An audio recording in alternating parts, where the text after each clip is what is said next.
igihe Imana ituzanira abantu nk'amahirwe mu buzima, hari igihe Imana ituzanira ibintu nk'amahirwe mu buzima, hari igihe Imana iduha igihe nk'amahirwe mu buzima, hari igihe Imana iguha inshuti nk'amahirwe mu buzima, izagufata ukuboko ikakugeza ahantu, igihe kizagushorera kikakubakira izina. Ujya wumva abantu bavuga ngo uriya muntu yagize amahirwe ariko yapfusha ubusa. Hari igihe tugira inshuti ikazadusunika ikatugeza ahantu runaka, ukabona umuntu ugukunda, ukabona umuntu ugukunda wowe ntubyiteho, ariko se wamukunze, kuko umunsi yananiwe akagenda uzicuza ayo mahirwe. Wabona ukabona ngewe nta kintu bimbwiye, ukabona ukabisuzugura nyine ukabifata nk'ibintu biri aho ngaho, nabikora narambirwa azagenda. Iyo agiye niyo mpamvu abantu benshi bagira ibikomere. Ntihagire umuntu ntera amabuye niba mvuze ibi ngibi, ariko abantu bose badesovwe, donc batakajwe, kudesovwa ni ikintu gacwamwe abantu bose baretswe, mbuze uko mbyita, ariko abantu bose baretswe mu rukundo cyangwa mu mibanire, mu relationship cyangwa mu bundi buzima. Nubwo abo bantu bagiye, ariko nuko atabikubwira nawe yisuzumye, hari uburyo yabirangayemo. Yego. Yisuzumye mu mutima, hari uburyo yabirangayemo. So rero baca umugani, niba ari umugani, niba nsiga imigani mu Gifaransa ngo le temps passé ne viendra jamais. Donc igihe cyahise, igihe cyagiye ntabwo kigira gute kigaruka. Rero icyakora iyo igihe cyatakaye cyangwa amahirwe, hariho ibyiringiro kubizera yuko Imana ishobora kuzana amahirwe ya kabiri ukazongera ukishima, nubwo bidakuraho inkovu. Rero uyu muntu watakaje amahirwe akaba asenga cyangwa atanasenga, buri Imana ikunda abantu bayo. Hari ukuntu Imana iteganya kukuzanira amahirwe ya kabiri, ariko kubera ko umutima wawe ufunze, nabwiye ko Imana itavogera, igahitamo gucisha mu nzira zigutegura zo bita inzozi. Rero uyu muntu narota inzozi zikurikira tugiye kuvuga, amenye ngo Imana yamutegurira amahirwe ya kabiri.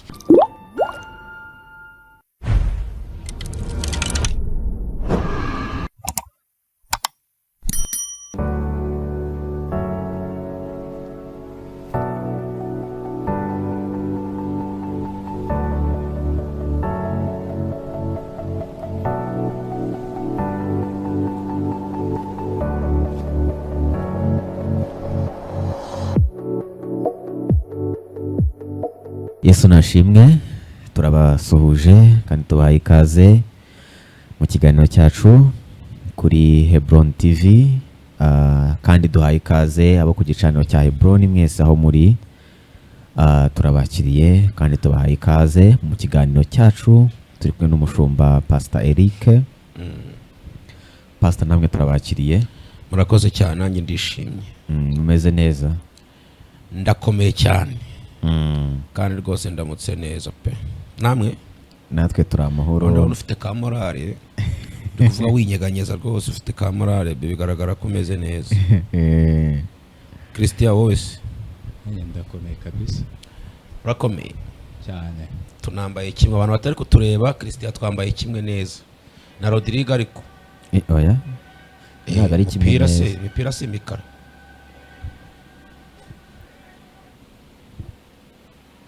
Twambaye kimwe rwose, turasa neza. Murakoze cyane. Ntabwo musigaye mukunda umukara? Si wowe wawunzanyemo, ubundi sinakundaga umukara. Ariko nisa urakubera. Nakundaga ayandi mabara atatu. Ahubwo ibintu bigenda bihinduka. Kera bari nakundaga umutuku kubi. Nakundaga amashati y'umutuku, imipira y'umutuku kera nyine. Kera ariko bigenda bishira. Ubu ngubu rero nta bara nkigira nkunda. Byose ndiyambarira nkagenda, ariko nanone umweru buriya ntabwo wo nkunda cyane, na wambara nyine kubera impamvu. Ariko sinjya nkunda umweru. Ariko uzi ko kutajya wambara umweru? Ndakareka. Sare ko hari ishati ngira y'umweru, hanze ko ngira amakoti. Ariko biragora rwose. Umweru ariko ndawambara. Hari umupira njya nambara hano w'umweru uciye amaboko. Nese ukora ubukwe ntabwo wambaye ikote ry'umweru? Oya, nambaye ikoti ry'umukara, ahubwo nta shati y'umweru nashyizemo. Wanzara nashyizemo ishati ijya kumera nka Hajyora nambaye umweru ariko uko nta foto y'ubukwe ngira. Uranyibukije, urankomerekeje rwose. Amafoto yagiye. Urumva amafoto umuntu wamfotoye naramubuze. Ubwo yarazibuze. simbizi kandi rwose yari umuntu ashobora kuba yarazibuze ariko nyine ngira ngo bijyanye n'akazi yakoraga kuko urumva sinabyo yakoraga ko ari ukugira gusa ashobora kuba sinzi uko byagenze rwose ariko mfitiye iza dote nzabusubiramo nanjye ahari ariko nshobora kuyagukorera da njye nagukorera amafoto y'ubukwe bwawe guteze uzanyifite nzagukorera neza uko byari bimeze nzabiguha nushaka umbwira nzaguha na video ntageze nza kwambara se nyishyura urebe waze amafoto wayasubizaho icyo gihe n'abantu bari barimo oya abantu ntabwo baza ariko we waza sawa ntabwo rero nkunda imyenda y'imyeru birangora ariko nyine kubera mwebwe kuri ubu ntabwo nkigira ikintu nkunda uzi napfuye ngewe ubu ndacyahumeka sinkigira ikintu nkunda cy'umwenda ngo nambaye ngo ibara ngo pfa kuba binkwira biba binkwira ndahaguruka nigendere rwose cyakora hari ibindi bintu nkunda ku mubiri wanjye nshobora kwambara nkumva ndaryohewe murakoze murakoze rero mushumba ngira ngo twazanye ikiganiro cy'uyu munsi akaba ari agaciro kugira ngo tunaganire mbere y'uko dutangira munyemere maze nanga amatangazo dufite amateraniro abera online kuri YouTube ndetse no kuri Zoom aba buri wa gatatu saa 9 n'igice zo mu Rwanda akaba buri wa kane saa moya buri wa gatandatu saa moya ndetse no ku cyumweru saa 9 n'igice zo mu Rwanda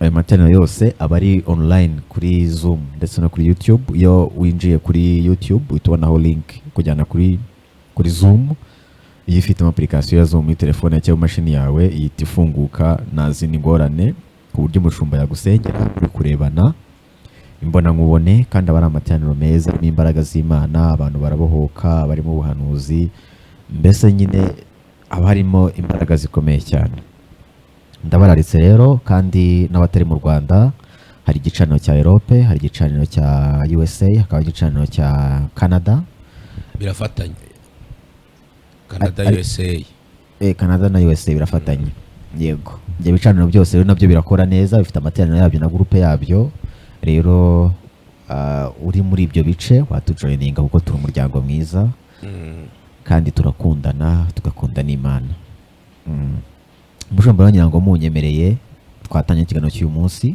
murakoze yego uyu munsi dufite topic nziza cyane ireba cyane cyane abantu bagiye bagira umugisha bagiye bagira ibintu bageraho ariko bagasubira hasi cyangwa se nibigende neza ukaba warashatse ugira urugo rwiza ariko birangira urubuze ukaba warize ariko kugera imbere biranga ukaba warakoze ariko kugera imbere biranga turaza kuvuga ku mahirwe ya kabiri cyangwa second chance ese mushumba mbere yuko dutangira biterwa n'iki ngo umuntu abe yagera mu kintu Imana yamuvuzeho mu kintu Imana yamwinjijemo cy'umugisha we ariko birangire asa nkaho akibuze cyangwa se asa nkaho agihombye murakoze cyane ariko wenda mbere yuko nsubiza icyo kibazo nshobora guhita nibaza nanjye nti ese umuntu ashobora gutakaza amahirwe ya mbere hakaza ya kabiri yego birashoboka cyane dushobora buri munsi dutakaza amahirwe akenshi wenda reka kuvuga buri munsi naba nkabije ariko inshuro nyinshi dutakaza amahirwe ari nabyo bitubyarira icyo twita ibikomere yego umuntu wese watakaje amahirwe ashobora kuba yatakaje yarakeresheje sibyo hari igihe amahirwe aza tukayakerensa hari igihe amahirwe aza mu buzima tukayakerensa hari igihe umuntu agira amahirwe akayasuzugura akayafata nk'aho ari ibintu bisanzwe hari igihe umuntu agira inshuti mu buzima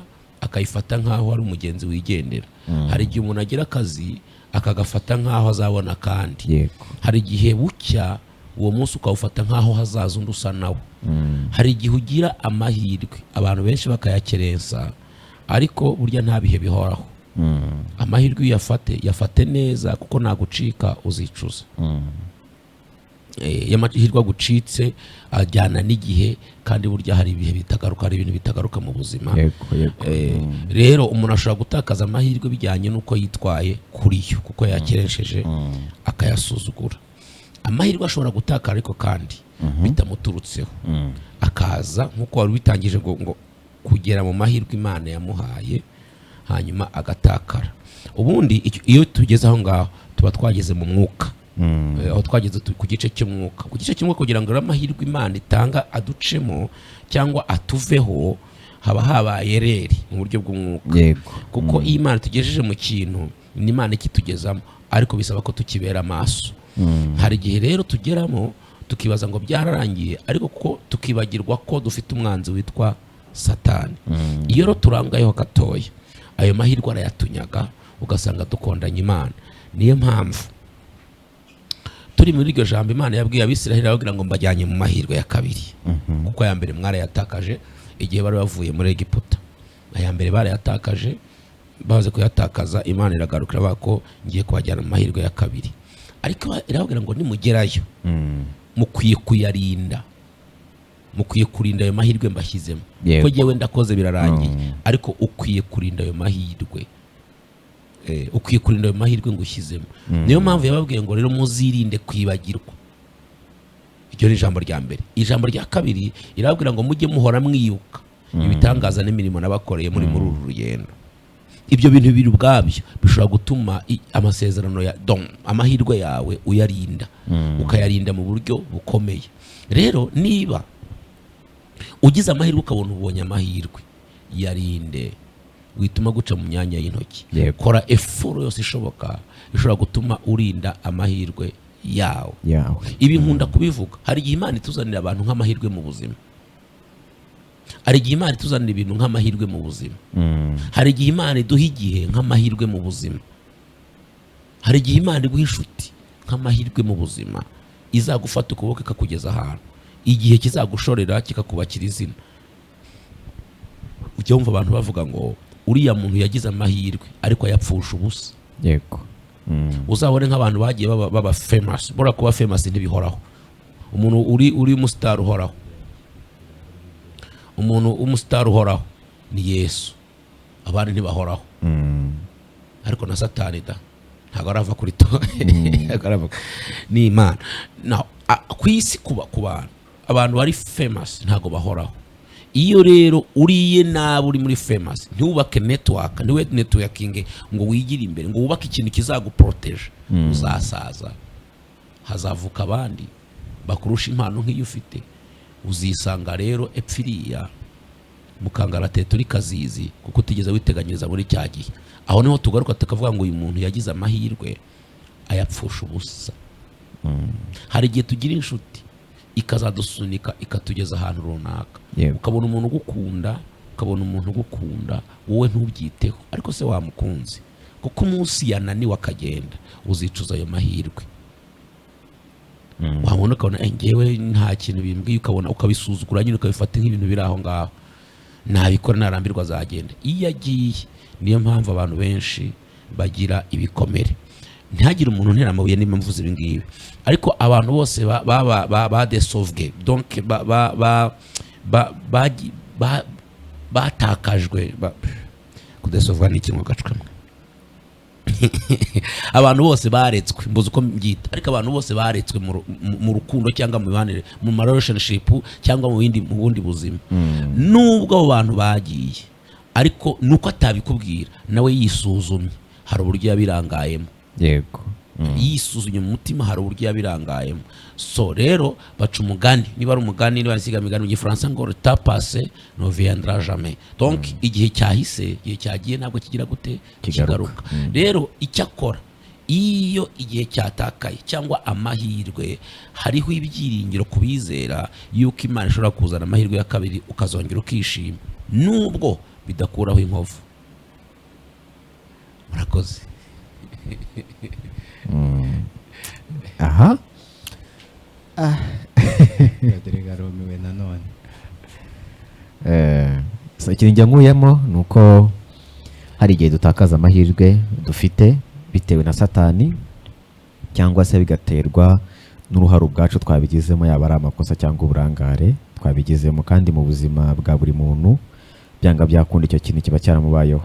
Hari ahantu ubura amahirwe bitewe n'impamvu zitaguturutseho, hari umwanzi ukurwanyije. Hari n'igihe uyabura bitewe n'uburangare bwawe cyangwa se n'amakosa wakoze.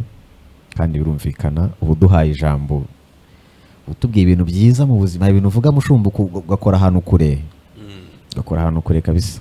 Hari igihe utakaza, oya ntabwo bidufasha, nabakomeretsa oya ahubwo urabivuga umuntu agasigara yitekereza, ntabwo bidufasha, ahubwo bituma witekera nyine, ukora hahandi hantu kure umuntu aba yirengagiza ataragize cyane, kuko turahaye umwanya, kuko hari igihe utakaza umuntu mu by'ukuri cyangwa ugatakaza amahirwe ukababara, ariko ntufate umwanya ngo utekereze ko nawe wabigizemo uruhare kuba waratakaje icyo kintu cyangwa kuba watakaje uwo muntu. Rero iyo bivuze gutya ntabwo bidufasha, kuko si biba ari byiza ntabwo binejeje, nta nubwo bidukomeretsa, kuko nyine ni twebwe amakosa aba ari ayacu, ahubwo biradukangura bikatwibutsa ubutaha nzitwara gute. Yego kandi nicyo ngira ngo tuba tugambiriye. Aha, kadukomeze rero ko nubwo uzawuheraza naba wambajije uzi ko wampamije Imana ikandwanaho kahita rero uduhamya noneho, Imana ikandwanaho nkora ko nakuva imbere, kahita uduhamya noneho burundu. ndashimira Uwiteka. Yego, uno munsi rero nifuzaga ko mutuganiriza, muduhishurira. Hari comment nabonye ejo y'umuntu yaranditse ngo ese mushumba ibi bintu uvuga ubibwirwa n'iki? Ubibwirwa n'iki? Impamvu yabaje gutya ngo ubibwirwa n'iki nuko yasanze neza ibyo uvuze ariwe neza. Mvuga ubuzima kandi nyine Imana iba yatanze n'ubwenge n'ubwo bumenyi, akagerageza guhuza ibintu. Yego, urumva rero ko ibintu byinshi muvuga tuhita tubyisangamo. Niyo mpamvu dukomeza tubaza inzozi, kugira ngo umuntu wese uzumva ikiganiro azahite nawe yisangamo, amenye ibyo arimo. Uyu munsi nifuza ko mutuganiriza ku nzozi umuntu ashobora kurota, noneho Imana ikaba iramubwira ko imuhaye amahirwe ya kabiri. Aya mbere yaratakajwe cyangwa se n'aya kabiri yaratakajwe, Imana ikamubwira ko imwongeye andi mahirwe muri situwasiyo yari yose yari yaramugoye. Reka mbanze nse n'uvuga kuri iki. Buriya ntibikunda kubaho ko amahirwe watakaje agaruka uko yakabaye. Aha ndavuga gutya, ushobora kugira amakosa ku kazi bakakwirukana. Yego, si bishoboka se? Birashoboka cyane. Wagira amahirwe bakakugarura, ariko icyizere ntabwo kiba kikiri icya mbere, ntabwo kiba kikingana nk'icya mbere. Ushobora gushwana n'umugore umugabo w'inshuti mugasubirana, ariko icyizere ntabwo kiba kikiri icya mbere, kandi uravunika. Niyo mpamvu tujye twirinda gutakaza amahirwe inshuro nyinshi. Uzanareba abantu batakaje amahirwe inshuro nyinshi, rimwe na rimwe nyine haryo byumva ukituriza ukicecekera, ariko umuntu wagiye ukabona buri munsi agenda aruzinga. Yego, ukabona agenda aruzinga, bigeraho agahahamuka, reka mbyite gutyo, bigeraho akiyanga isaka yanga kumva nta muntu ukiriho ku isi. Ariko reka nsubire inyuma, niba hari amakosa ugira cyangwa uburyo urangaramo ugatakaza amahirwe, isubiremo, kuko burya indwara mbi ni ukutamenya ko urwaye. Indwara mbi ni ukutamenya ko urwaye, ahubwo indwara ukayibona ku bandi. Mbere y'uko ukora consultance ku bandi, banza wikorere consultation. Numara kwikora consultation uzamenya amakosa yawe, icyo gihe uzabona ibyo ukosora, iyo ndwara uyikiri. Yego, kuko hari abantu batakaza ibintu bijyanye n'uko bafashe ibyemezo mu buzima, bagatakaza amahirwe ngo ngiye nuko nteye nuko umeze. Birangira rero n'amahirwe yandaje mu buzima ayafata nk'aya mbere. Navuze ngo nubwo amahirwe ashobora kuza, ariko burya hari ikintu amahirwe ya mbere washyizeho umutima wawe ukagikunda, kikakunezeza, kikakuzahura, donc kikagira ibintu kigusigira. Kamemu nubwo n'ibindi wabifata nubwo yaza, ariko hari akantu usigarana. Anayo mpamvu nyine habaho ibikomere. Rero ku isi ni gake amahirwe ashobora kuza, agashobora kuzuza cya cyuho akanapfundikira burundu. Amahirwe yatakaye ku isi inshuro nyinshi ntabwo apfa kugaruka. Yego. Ariko iyo tugiye mu Mana, ku bayizera no ku batayizera, ariko ku bayizera barabyumva vuba. Imana yasize ahantu twita ngo ni ibitangaza, yisigiye inzira yitwa ubumana, ariho havamo ikintu cyitwa ibitangaza.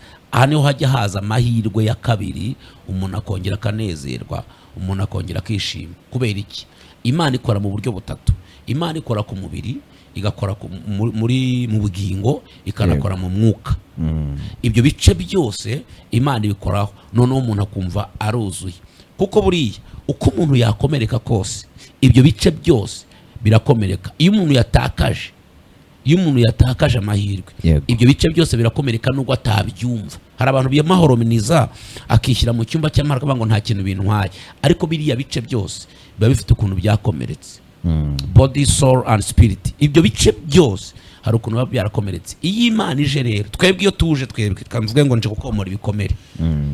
Nk'umuntu njyewe nomora emotionnaire, njyewe nomora nyine ubugingo, ko niho habaye emotion, niho nomora, niho ngutega amatwi nkarirana nawe. Ariko hari igice cy'umwuka cya wowe Rodrigue, hari igice kiraho njye ntashobora kuhagera, ntafite n'uburenganzira. Icyo gice rero cyomorwa n'umwuka. Iyo Imana ije rero yomora ibyo bikomere, ikaziba icyo cyuho, umutima ikawusana, n'umubiri ukareyajisa. Umubiri ukongera ukagaragaza ko uyu muntu yakize ibikomere, yagize amahirwe ya kabiri. Rero nubwo hari amahirwe uyu muntu yatakaje, uyu munsi akaba yumva afite ibikomere, akaba yumva agowe, hakaba n'ibyemezo yafashe, kuko hari amahirwe yatakaje. Abantu benshi nazagira umuntu wirarira, umuntu wese uzakubwira ngo hari ibyemezo nafashe by'ubuzima, hari amahirwe yatakaje, yabikubwira, ariko nuko haba hari amahirwe yatakaje. Nyine ukumva ngo abantu ngo ni babi, nta kibazo, ariko nawe hari amahirwe aba yaratakaje n'impamvu yamuteye ibyo. Ariko mu Mana we have second chance, dufite amahirwe ya kabiri, dufite ibyiringiro, dufite kongera kubaho. Rero uyu muntu watakaje amahirwe akaba asenga cyangwa atanasenga, buri Imana ikunda abantu bayo. Hari ukuntu Imana iteganya kukuzanira amahirwe ya kabiri, ariko kubera ko umutima wawe ufunze, nabwiye ko Imana itavogera, igahitamo gucisha mu nzira zigutegura, zo bita inzozi. Rero uyu muntu narota inzozi zikurikira tugiye kuvuga, amenye ngo Imana yamutegurira amahirwe ya kabiri. Kuki Imana icishaho? Ishobora kubizana rimwe, ikabizana kabiri, ukabitekerezaho. Imana irimo guharura inzira, kuko ntabwo ushobora kujya guhanga umuhanda ngo uhite wuzura utabanje kuwutegura. Urabanza ukawutegura, umuhanda ukazasigara nyine umukingo watandukanye n'umuhanda, umukoki watandukanye n'umuhanda. Nuko Imana itegura umuntu kugira ngo abitekerezeho, abiyabuze kubera iki bimbaho, kuki narose izi nzozi, kuki nkomeza kurota izi nzozi. None kuko Imana izi ko wakinze icyo cyumba kidakwiye kwakira ibyo wavuze ngo ntuzakira, igahitamo gucisha muri izo nzozi, kuko nturi buburane nazo, kugira ngo ikwereke ko hari amahirwe ya kabiri Imana igiye kugutegurira. Rero hari inzozi tugiye kuvuga hano, ukizirota musore, mugabo, mugore, mukobwa, umuntu wese wumva amenye ko Imana igiye kumuha amahirwe ya kabiri. Kandi impamvu tugiye kuvuga amahirwe ya kabiri ni uko abaho. Yego. Impamvu tuvuga ngo amahirwe ya kabiri abaho, ntabwo turi kuvuga ibintu bitabaho. Twatanga ingero muri Bibiliya, nari narutanze mbere rw'Abisiraheli. Sinzi niba hari icyo wambaza rero ngo nivugire ngo nabona izi nzozi yamenye ko agiye kugira amahirwe ya kangahe ya kabiri. Mbere yuko utangira mushumba kamuza akabazo kamwe, wenda ukansuza amagambo yihuse, ubundi amahirwe ajya ashira? Hari igihe amahirwe ashira, akaba nta yandi uzabona. Cyane, akaba nta yandi uzabona rwose, byararangiye. Akaba gusa amahirwe afite ari ay'ubuzima. Bambare nkoresheje ijambo ariko singira nkomeretse, nk'umuntu ukatiye burundu muri gereza, andi mahirwe afite nayaho uretse kubahumeka. Enda bashobora gutera igihugu baka ibyo mu itegeko nshinga ntabwo bibamo. Keretse ahubwo uvuze ngo habaye ngo imbabazi za nyakubahwa perezida wa repubulika, siko? Ariko se ziba ryari? None se hari n'abantu zidakoraho. None se hari n'ibyaha, hari n'abanyabyaha ba criminals. Hari abantu baba bari criminals ku buryo aba afite ibyaha perezida nawe atatinyuka guha umuntu imbabazi, ngo umuntu agaruke muri sosiyete. Nubwo yakwihana, nyine bakabibona muri gereza ko yihannye, ariko bashobora kuvuga ati n'uburoko, bakaba bakimukemanga. Rero nk'uyu muntu baba baresingiro nkomeretse, ariko hari igihe bayibaza ngo amahirwe asigaranye nayo guhumeka gusa. Hari igihe amahirwe arangira. Nk'abantu baba mu bihugu by'i Burayi nabwo kandi mwihangane n'ibintu biriho. Hari igihe ujya kwa muganga bakubwira ngo urwaye kanseri kanzi yarenze igipimo, bakaguha n'itariki yo gupfa. Umuntu uri muri iyo leta utekereza ko amahirwe batamurangiranye uretse yo guhumeka gusa.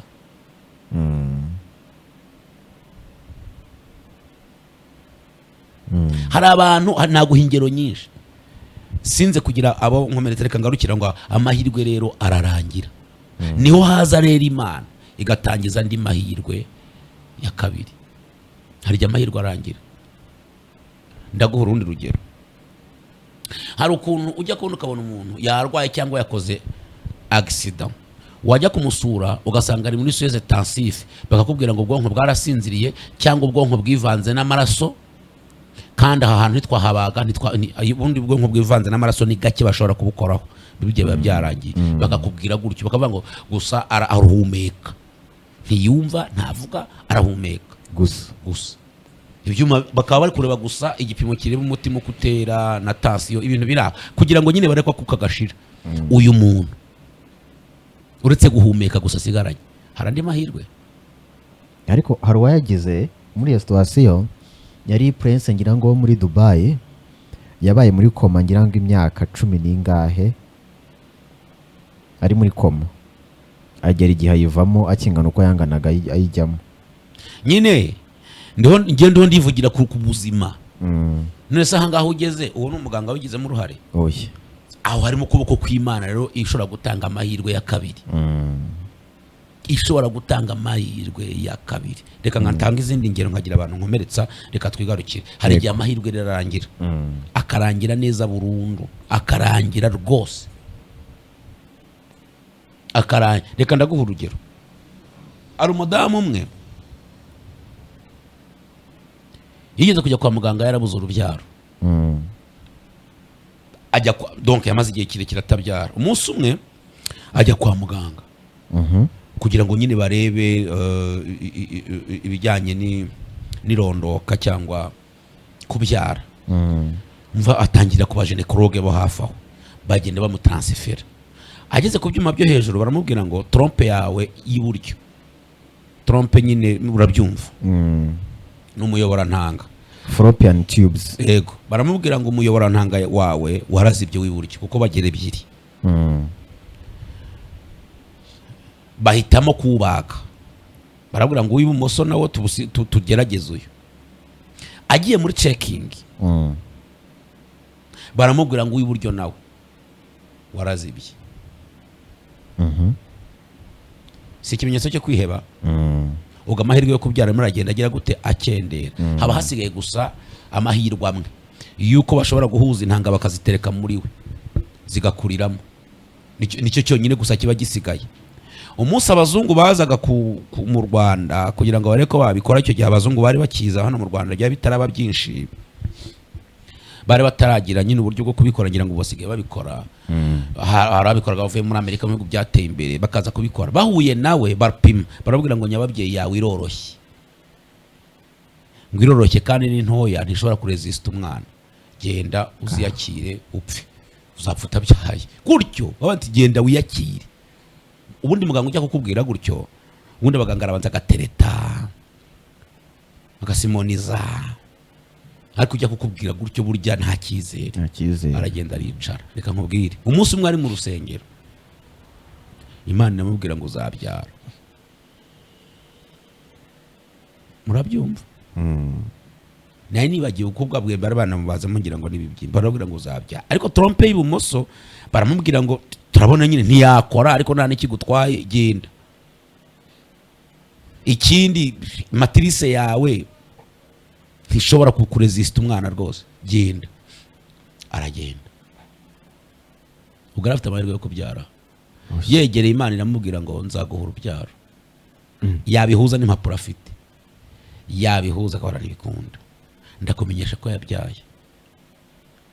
Yarabyaye. Wowe ndamuzi neza, yarabyaye. Imana imuha umwana w'umuhungu mwiza. Undi nawe yaragize ikibazo cyo kutabyara gutyo Mm. muri za 2 ngira ngo n'8 yarasamaga inda inani umura we donc indi byarayo ntago nawe yashobora kuresista yaramaze gukuramo inda ngira ngo nk'icyenda kuko inda yajyagamo igatendamo igihe gitoya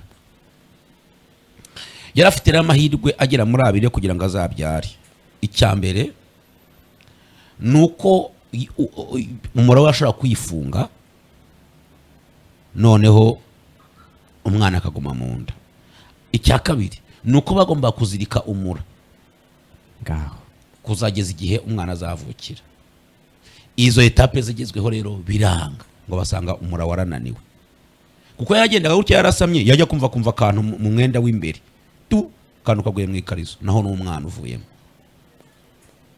yageze kuvana umwana w'amezi waremye wabaye umwana agiye kumva yumva yamanutse rwose aramwumva mu maguru nta kintu atababaye bikikora agiye kwa muganga nawe ndamuzi baramubwira ati turakwiyamye rwose ntuzongere no gutushusama ibi ntibikunda inda zimaze kuba 9 ntago byavamo kigena twasengeraga mu Nyakabana ubwo hari abantu babizi araza icyo gihe twasengeraga ibyifuzo araza nk'aya masaha araza mbona arinjiye sinari muzi arabango namenye ko Imana ishobora ibintu byose ndashaka amahirwe ya kabiri we nuko yavuze arabango hari ikintu hari abantu bizera arabango hari ikintu numva nshaka gukora kugira ngo Imana amahirwe ya kabiri singiye kukivugira hano ariko yakoze ikintu aho hano twasengeraga kugira ngo agire amahirwe ya niko yari yizeye ntawe bimutegetse gusa ngo yabyiyumvishe marabikora kandi arabikora neza cyane turamusengera ariko aradutekerereza ntiyaca aradutekereza arambwira ati bimeze gutya ndabyibuka ko umunsi umwe nagiye iwe Imana yamubwira ngo uzabyara ibyo bintu kubivuga biba bihambaye ndabyibuka umugabo we ndiyo yari yaryamye mu ntebe yarishwe n'agahinda aryamye mu ntebe yarishwe wavugaga ikirubyaro agahita aryama mu ntebe yarishwe mbivuze arakanguka ndamusubiriramo uyu munsi afite abana 3 wow 3 abahungu 2 n'umukobwa umwe ndabazi rero amahirwe hari igihe ajya arangira mu isi ariko Imana yashyizeho uburyo Imana igaragaza ko ari Imana igatanga amahirwe kandi mbere yuko nkomeza nubwo twavuze amagambo menshi hari abantu turi kumwe hano bagiye batubera abahamya Imana yagiye amahirwe ya kabiri cyarakoze hari inzozi ushobora kurota zikakwereka ko Imana igiye guha amahirwe ya kabiri ukabona ngo amahirwe yawe ari mu nzira aza hari ikintu mbaza ariko umunsi waza byaryoshye inzozi za mbere ni igihe uzarota hari abantu bajya barota ibimvugana bajya babirota akarota bari kumuhamba ari gupfa hari abantu bajya birota akarota bari kumuhamba ariko akarota ava mu isanduku akarota barimo abibona ko barimo kumuhamba hake inzozi ni igitangaza yabaze kurota bari kuguhamba ntunatake ariko akarota agina avuye mu isanduku akarota avuyemo Imana ikubwira ngo nguhaye amahirwe na amahirwe ya kabiri nzanye nguhaye andi mahirwe ya kabiri ngiye kukongera andi mahirwe ya kabiri inzozi za kabiri ndashaka kuzivuga nihuta kubera iminota ni igihe abantu bazaba bakwanze ukabona nta cyizere cyangwa reka mvuge wenda ku bantu bagiye batandukana n'abagabo cyangwa ku bantu bagiye batandukana n'abagore wenda imyaka ikanabasiga ariko ajya kubona akabona yakoze ubukwe atari igare kandi akabona ubukwe bwabaye akabona n'abantu baraho hari ukuntu nyine ahita babyenterpreta ngo ubu ndapfuye ngo ubu ndashize hari n'ababirota bafite abagabo cyangwa bafite abagore akarota yakoze ubukwe mu by'ukuri atagiye gupfa hari ibintu aba yarabuze muri mariage ye hari amahirwe aba yarabuze muri mariage ye haba harimo icyuho Imana ivuga ngo ngiye kongera kuronuvera ngiye kongera gusana ngiye guha andi mahirwe ya kabiri akarota rero yakoze ubukwe atanabiteganya atanabishaka yarabisezeye Imana ivuga ngo no biracyashoboka hari amahirwe ya kabiri nirinze gukoresha Bibiliya cyane hari amahirwe ya kabiri ngiye kuguhereza aya mahirwe ngiye kuyaguha inzozi za gatatu ni umuntu ushobora kurota arokeka impanuka mbi yabonaga iri mu rupfu akabona impanuka mbi arayirokotse kandi akabona yari iri mu rupfu icyo Imana ikubwira rero ngo humura iminsi yawe yarigeze ku musozo, ariko ngo uhaye andi Uhaye amahirwe mahirwe ya kabiri. ya kabiri. Ngo uhaye andi mahirwe ya kabiri. Rero hari igihe ubuzima bwacu buba bugeze ahantu ibintu byose biba byarapfuye pe, bigapfa ndetse burundu, ariko turashimira Imana ko igishyiraho amahirwe ya kabiri, tukongera tukagira amahirwe ya kabiri. Kandi nifuriza abantu bose bariho kubabwira ngo bifurije amahirwe ya kabiri. Nsoreza ku nzozi za nyuma, ni igihe uzaba uri mu mwijima cyangwa ahantu ubona hadasobanutse, wajya kubona ukabona umucyo witangaza uratse, cyangwa izuba rirakurasiye, ukabona nyine ko iyo izuba rirashe umunsi uba utangiye. Yego. Amanywa batangiye, ushobora gukora, ushobora kugenda, ushobora gukora activite zawe zose. Rero nubona izuba rikurasiye wari uri ahantu hadasobanutse, nari kuvuga nyinshi ndakeka kureze nye, umenye ngo Imana imira gutegurira amahirwe ya kabiri. Reka rero nzisoreza hamvuga ngo umuntu wese unyumva wumva ko ibyo mvuga bitabaho, ndakumenyesha ngo bibaho, wabyanga wabyemera, amahirwe ya kabiri mu Mana abaho. Imana ishobora gutanga amahirwe ya kabiri.